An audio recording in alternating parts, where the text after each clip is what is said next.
What's up everyone, and welcome to my review of the Marvel Avengers Beta. Today we'll be going over some key points regarding the beta to help you make an informed decision on whether or not if the full game is worth a day one purchase. So let's get to it. So the beta was available for the last 2 weekends and I was playing on my PlayStation 4 Pro. So after playing for about 2 weekends, I think I have a better understanding of what the game was about and how it played. So let's start off with the premise and the story of the Marvel Avengers. The story itself is disconnected from the MCU and is a separate interpretation of the Avengers by the developers of Crystal Dynamics.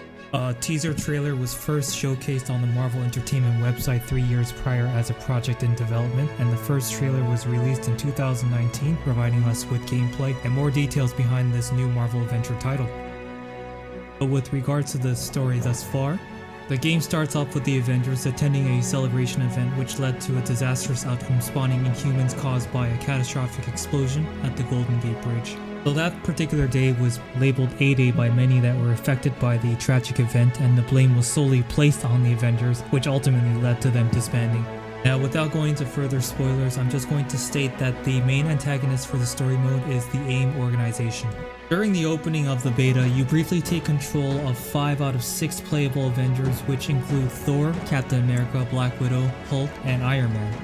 During this portion of the beta, the game introduces you to the basic mechanics of each of the 5 heroes you get to take control of, and is the only time in the beta where you get to take control of Thor and Captain America, whom are not available later on in the beta.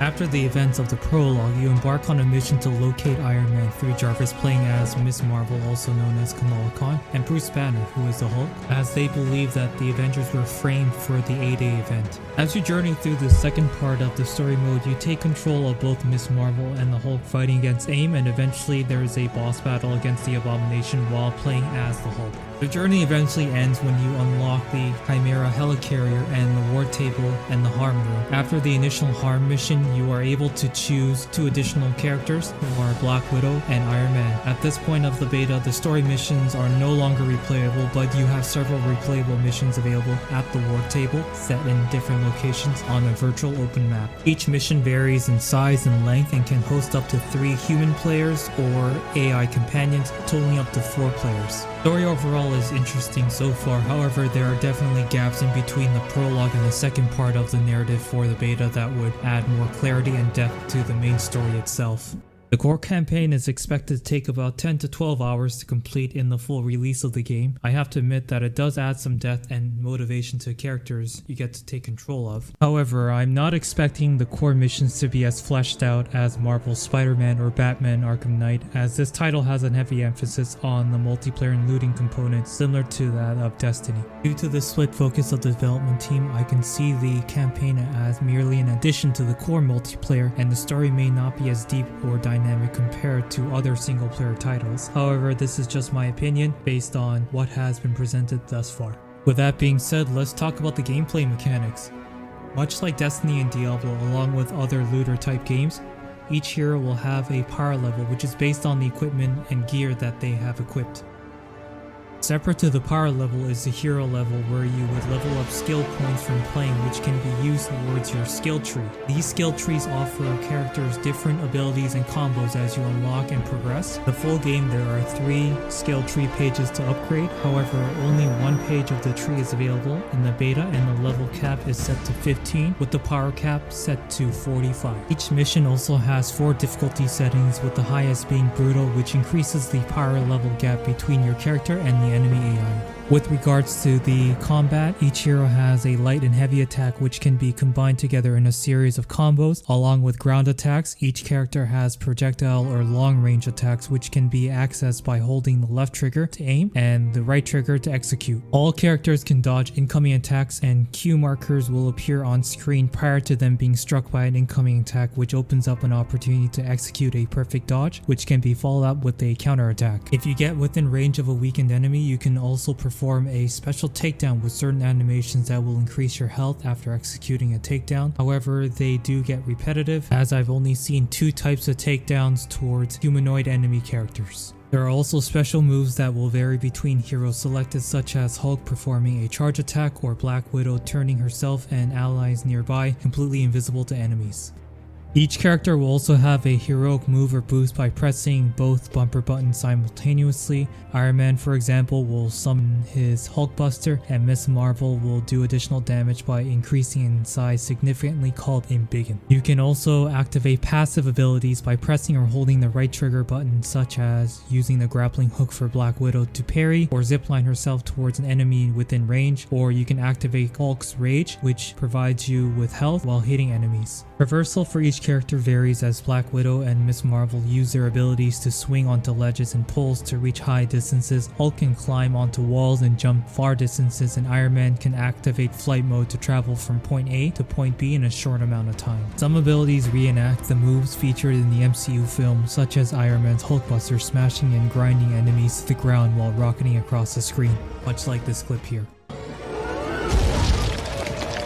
Overall, I thought some heroes played better than others, such as Black Widow and her dual pistols.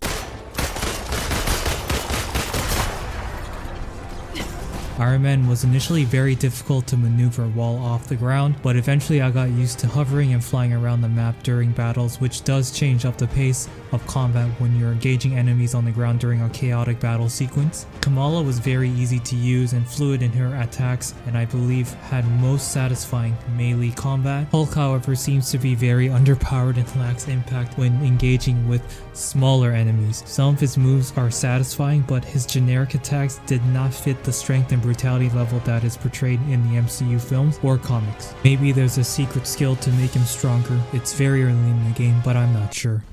That's my secret, Cap. I'm always angry.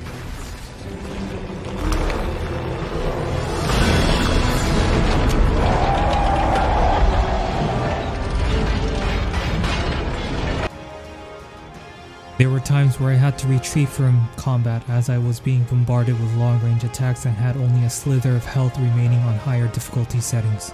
With regards to the game structure, as you play through the different missions, you unlock gear and resources for your character. Each gear has a level with some special attributes which can be upgraded through resources found, which also increases your power level. However, equipping and upgrading gear does not change the aesthetics of your character at all, and the way gear works for Hulk is a bit questionable, as you unlock reinforced spine and tissue to upgrade his power level. Cosmetics are separate to your gear, which is unlocked separately through currency and completing daily challenges. There are several mission types available in the beta as well. Drop zones are the quick missions that can be completed in a short amount of time. There are also harm room challenges, which consist of enemy waves based on a leveling structure. War zones are larger missions with an open area for exploration and took about 20 minutes to complete and longer on higher difficulty settings. You can complete these missions with 3 other AI companions or online players where no 2 of the same characters can be selected. Now, with regards to the technical aspects of the beta, on the PlayStation 4 Pro there are several graphical settings available which are lacking on the PlayStation 4 or Slim. The Pro would have a high performance and a 4K setting mode. A high performance would lower the resolution to 1080p in place of an unlocked frame rate, where the 4K setting would set the resolution above 1080p for a near locked 30 frames per second, supposedly. Both had HDR options, which does change the color and lighting of the game to a great extent, and I would recommend utilizing HDR if you have a capable monitor or television. The character models are very detailed for the heroes, and you can tell a lot of work went into the texture and design. The environment detail and quality is also up to par, as there are various lighting effects that react to objects very well, especially in 4K mode. Front enemy models range from average to good. Overall, Marvel Avengers is a pretty good looking game. So, should you be worried about Marvel Avengers, and is it worth getting the full game at day 1? Here are some of my opinions and critique about the Marvel Avengers beta. Now, I can understand that there are some Marvel fans that would look past all of the game's flaws and buy the game on day 1 expecting an experience as epic as the MCU films. The idea of the game is okay, but there are some major issues and obstacles that this game needs to overcome. Despite the character models being highly detailed and well thought out, the character facial models, however, are very generic and uninspired. To myself, it is okay that they share no likeness to their MCU counterparts, but I wish that they added more distinguished facial features. This is definitely an area where they could have added a little bit more thought into. I can also see this game becoming boring over an extended period of time, and for 3 reasons actually. First off is the combat gameplay and the enemy AI. Combat gameplay may be an issue to some players, as I certainly see it becoming a repetitive button masher where some of the attacks did not feel like it had much impact on opposing enemies. The basic button combinations did not prove much variance in damage and enemy reactions. The combat got marginally better as you unlocked new skills, but I found that the combat itself is hindered by the camera and the way it shakes during battles, which made it very difficult to track where your character was.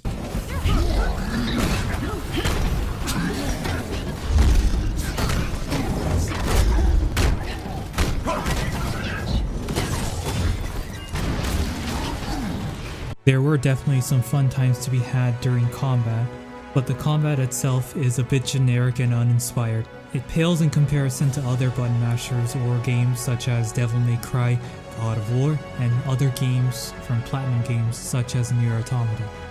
Overall, the combat for some characters lacked weight and was not as dynamic as I would have liked it to be. In terms of the enemy AI, I cannot say this will be a problem in the final product, as only a limited number of missions were available in the beta, which could mean that there are more enemy types in the full game with better AI that pose more of a challenge, but to me this was a problem that I found in this particular beta. The enemy AI will attack you from all angles just by sheer numbers, but do little to evade your oncoming attacks or effectively flank you. The boss battles offer somewhat of a challenge, but were very spongy and unsatisfying when defeated. Increasing the difficulty might remedy this issue for some, but did not change the AI overall.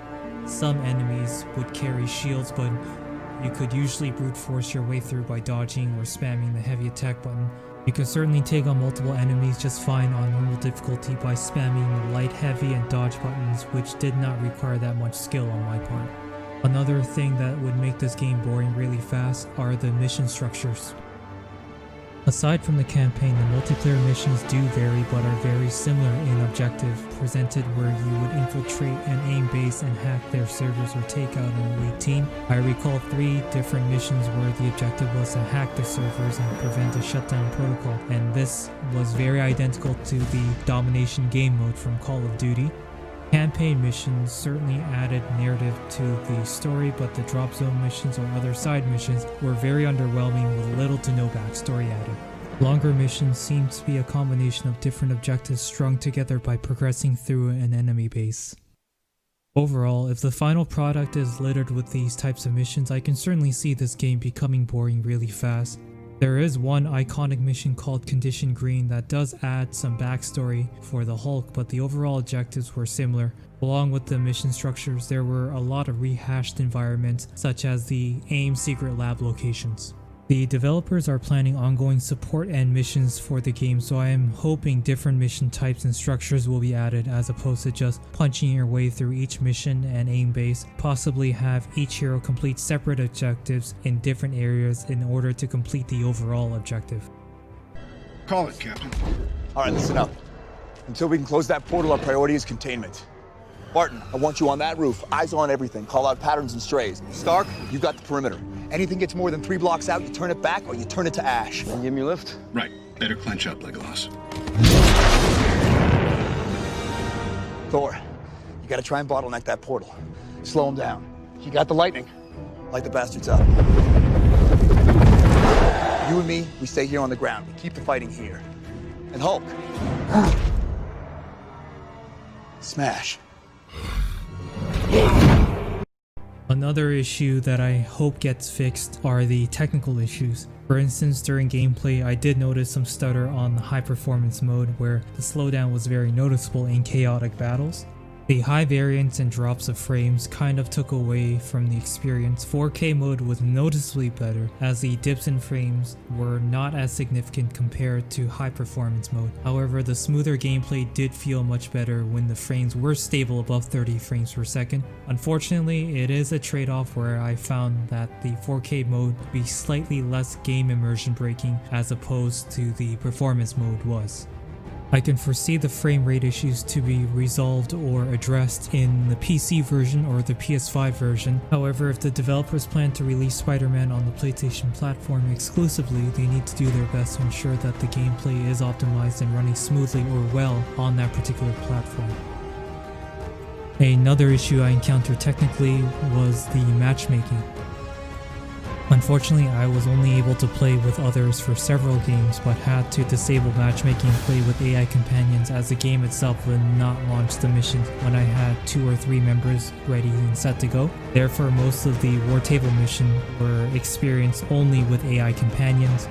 I'm confident that the matchmaking issue will be sorted out on the next weekend beta, or the final weekend beta for that matter, with improved netcode. However, it was disappointing as human players couldn't have actually drastically changed the experience of the beta overall. However, I am quite confident that they will address the matchmaking issue first as opposed to anything else, since it is a key component required for this game to run as it was intended to.